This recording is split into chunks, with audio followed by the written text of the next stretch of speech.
Hello and welcome to the Eating Disorder Therapist podcast. I'm Harriet Frew, eating disorder therapist, here to support you in overcoming disordered eating and finding peace with food.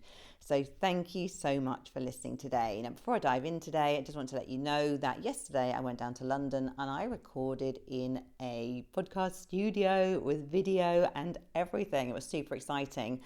And I'm hoping to do that now around once a month. So it means that this content will also be available on YouTube. I don't think every single episode will be, but at least once a month, so you have another opportunity to actually see me speaking if that is something that you like, and to engage with the content in a different way. So hope to be sharing that with you very soon. So today I want to talk about food rituals in eating disorder recovery, a bit more about what they are, how they show up, and how to begin to shift them if you're feeling stuck in a pattern of compulsive rituals which are taking over your life.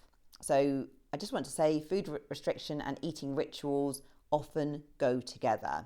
So you can be restricting food in any size body as well. It's not just people who are visibly underweight. So I think that's a really important thing, because people often think, I can't be restricting, I'm a healthy weight or I'm overweight, so I'm not restricting. But yes, you can be restricting your food in any size body. And many of my clients struggle with the really invalidating, in my opinion, diagnosis of atypical anorexia nervosa. So basically, if you have atypical anorexia nervosa, you struggle with all the starvation symptoms, food preoccupation, poor concentration, possibly you lose your period, low libido, you have a compulsive desire to lose more weight, to control food, to over-exercise, but you look healthy, but you are not healthy, full stop. You basically have anorexia nervosa, okay? Anyway, not everyone listening will have atypical anorexia nervosa or anorexia nervosa, but may still be experiencing a lot of food rituals as well. These can happen across all the eating disorders. So what do I mean, first of all, by food restriction, which can tend to then lead to these rituals? So food restriction generally happens first through, one, not eating enough, when you're always chasing hunger, that hunger feeling is always lingering. Number two, delaying eating. So food is on the pedestal of the day. You're putting off eating to eat less. So you're always like putting it back. And the other one, number three, is missing out entire food groups. So this can be things like carbohydrates to reduce overall intake. Sometimes people as well will cut out dairy, cut out gluten. Now, obviously, some people need to do this for genuine intolerances, but a lot of people will do it as well to actually restrict their intake. So what tends to happen is you're not eating enough, you're delaying eating, you're missing out entire food groups, you're doing one, two, or all three, and it means that you're frequently hungry and food preoccupied. And this is hard to bear.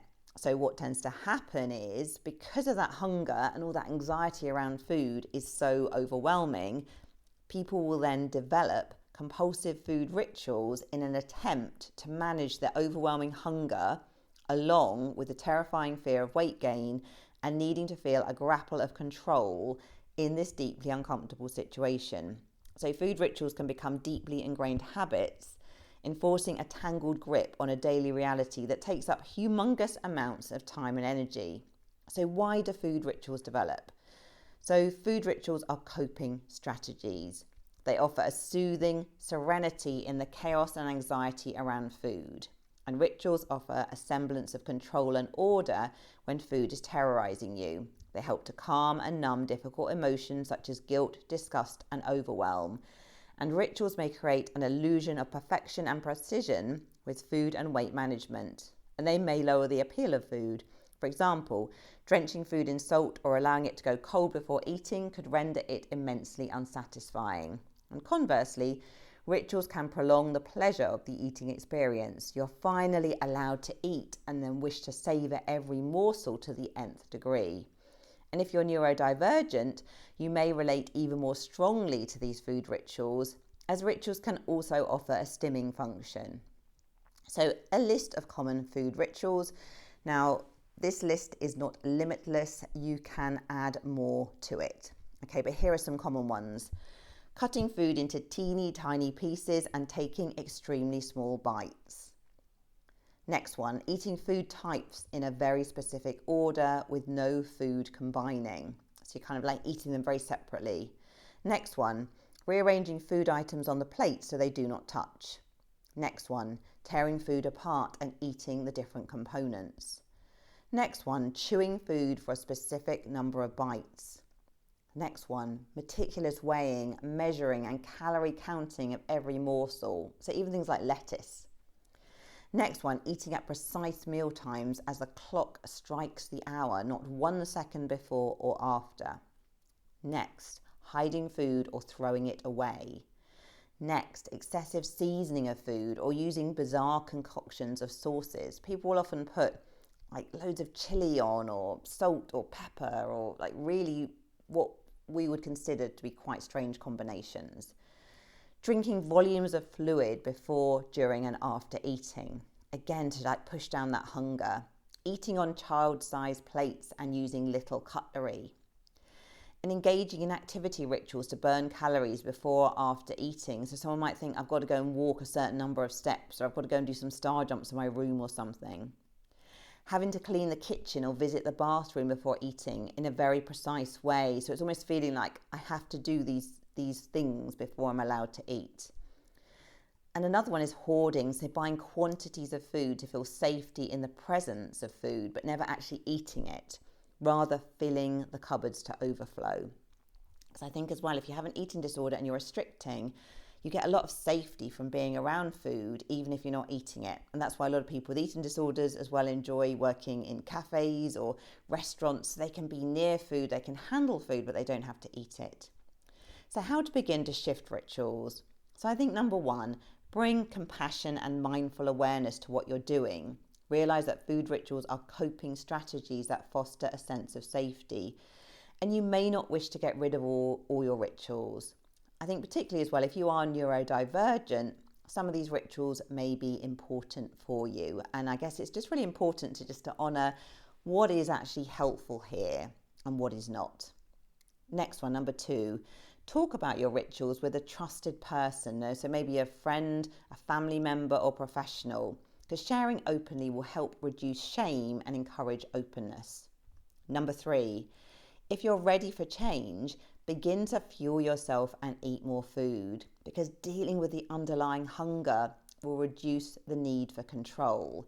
Now, I know as well this sounds simple, but it's not easy. But it's almost quite challenging to reduce some of these rituals when you're in a state of perpetual hunger. Whereas when you're better fueled, you won't feel that sense of panic and anxiety in the same way and that need to control. Number four, notice your current patterns. Which rituals do you have?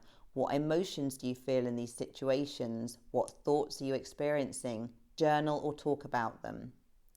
Number five, rank your rituals in their order of importance to you. Which ones are incredibly crucial now and which ones could you think about letting go of?